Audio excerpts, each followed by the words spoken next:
We are continuing with Act 3, Scene 2, and previously we had seen that Bassanio is holding the letter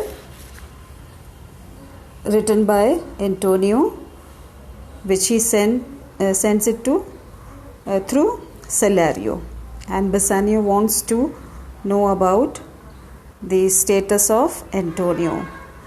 And while he is reading the letter, Portia notes the expression on his face and wants to know the contents of the letter, and she asks him that what is written in the letter, and Bassanio is now addressing Portia.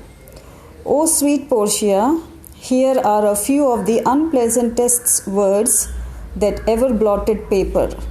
Gentle lady, now it's time for Bassanio to confess the truth to Portia about the debt that Antonio has taken on his behalf from Shylock."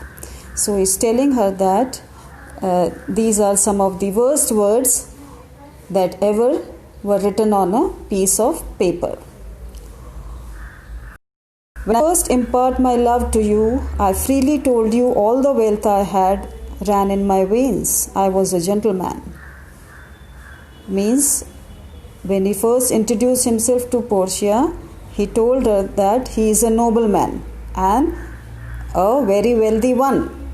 "And then I told you true," means it was true that I am a nobleman, "and yet, dear lady, rating myself at nothing, you shall see how much I was a braggart." So now Bassanio is accepting that whatever he told her about his wealth, he was bragging बोलते हैं शेखी बगाड़ने को, and in fact he did not have all that wealth. "When I told you my state was nothing, I should then have told you that I was worse than nothing. For indeed I have engaged myself to a dear friend, engaged my friend to his mere enemy, to feed my means." So now he tells Portia that all the wealth that he has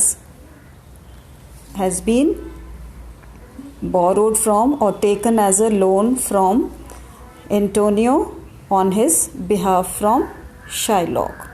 So he introduces Antonio to Portia and tells her that he is my dear friend, and for my sake, for our love's sake, he has borrowed money from his enemy, that is Shylock. "Here is a letter, lady, the paper as the body of my friend, and every word in it a gaping wound, issuing life blood." And he's telling Portia that Antonio was unable to pay the loan in time, and so every word that is written on the paper is like the wound on the body of his dear friend Antonio.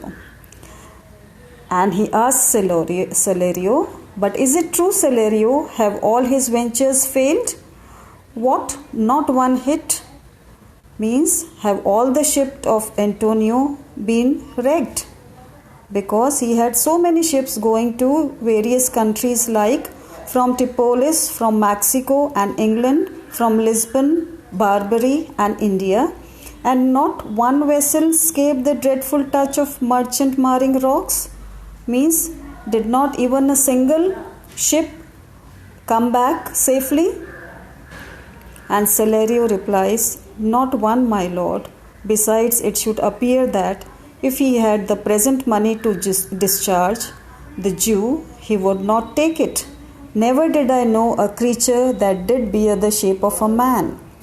Now Salerio is saying that even if Antonio had the money to pay back to Shylock, it wouldn't work because Shylock is not agreeing to take the money. So he is speaking about Shylock that never I have seen a creature that did bear the shape of a man. Means he is a real beast. The Shylock is real beast.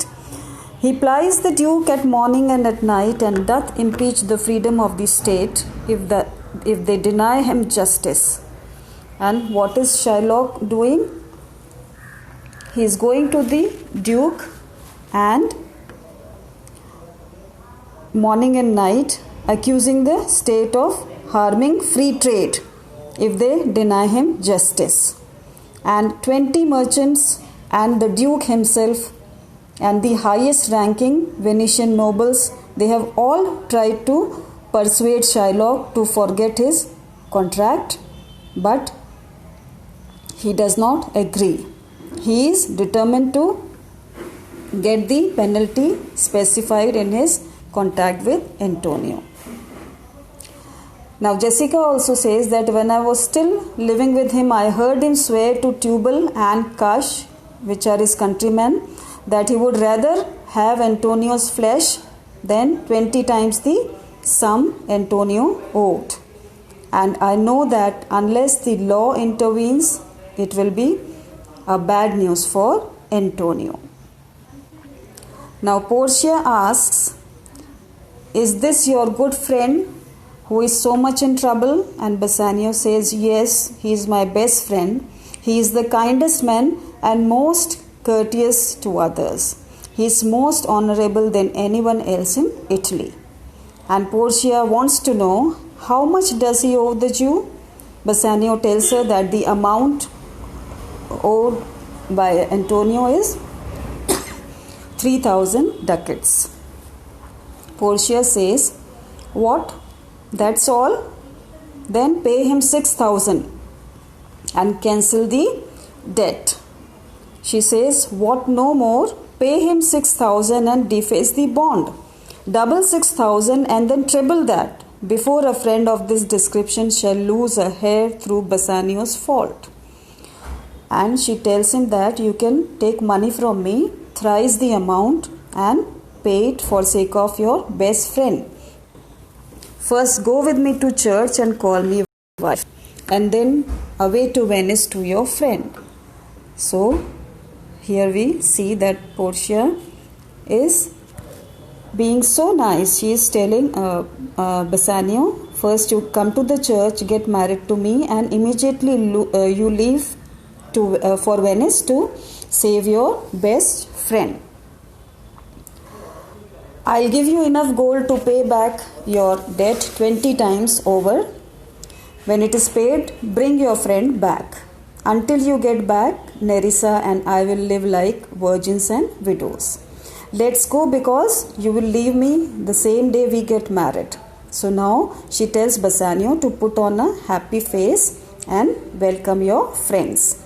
And now she asks Bassanio to read what is written in the letter.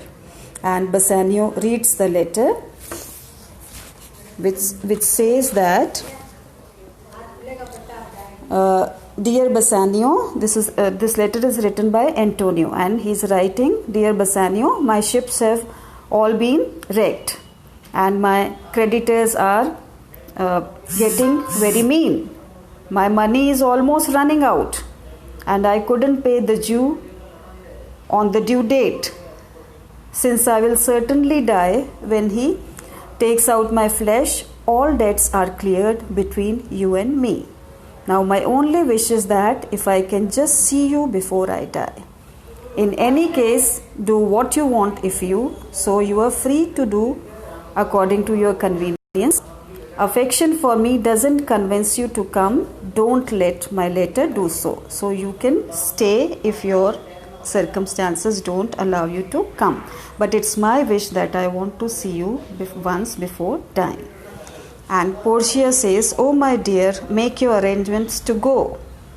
Bassanio, since you are letting me leave, I'll hurry, but I won't sleep till I come back.